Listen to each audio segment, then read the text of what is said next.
Do you ever wonder if you should just DIY something or buy it? I do too.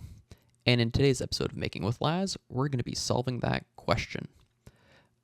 I'm currently in the process of wanting to take some higher quality photos for Makerworld and the other websites, as well as potentially take some pictures of some products I'm hoping to make in the future. So in order to do that, it's nice to have a backdrop. So I'm looking at whether or not I should buy one from Amazon or make one myself. So let's go take a look at Amazon and see what they have to offer. Okay, so these are all in Canadian dollars. We got $30. The one that's around $40 is kind of what I'm aiming for. And then there's also a similar one for around $54. So that's going to be the price range that we're aiming for. So let's look at Home Depot to potentially get ourselves some supplies. So it looks like we can get some wooden dowels for around $3 for 4 feet. So it looks like the 1/4 inch and the 3/8 inch are the same price. So we'd probably get the slightly thicker ones. Or we can get, 72 inches, or 6 feet for around $4. So we might end up getting a couple of those instead, as well as going to the dollar store to get some paper. So here is our haul. So we got some white poster board, which is 2 for $1.25, and one black one, which was $1.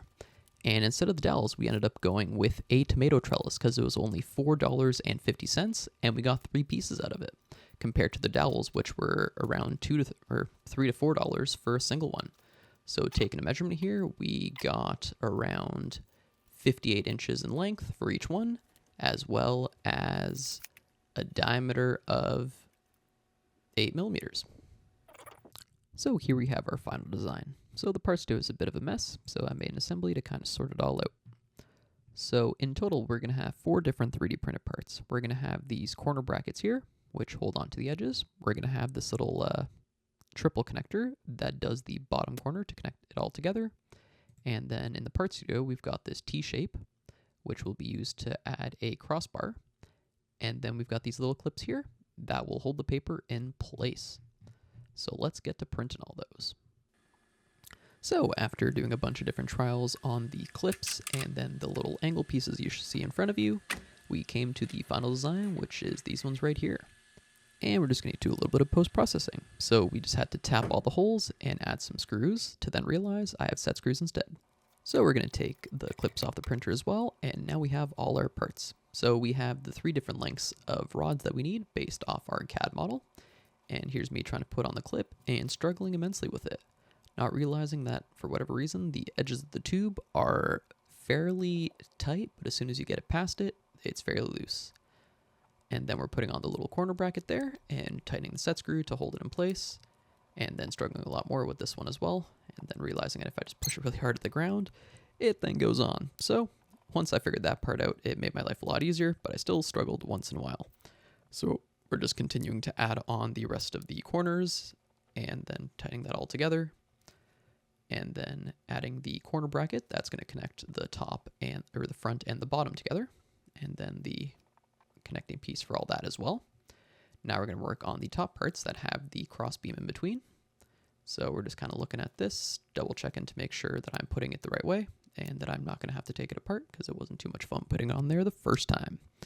So now we're going to put that into position and it's starting to take shape. So we're just tightening down a bunch of the screws just so that the parts don't move on me.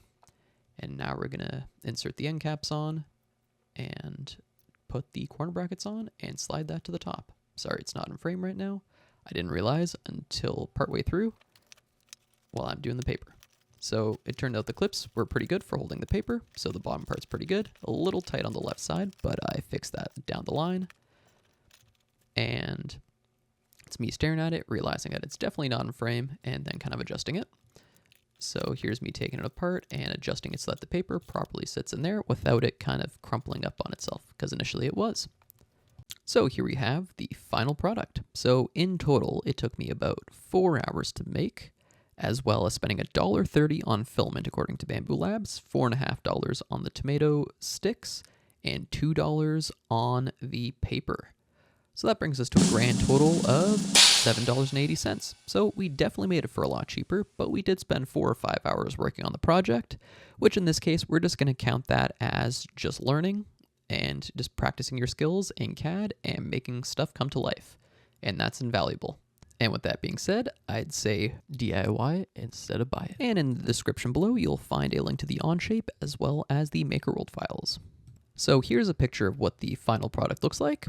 And if you enjoyed this video, I'd hope you leave a like or a comment and subscribe.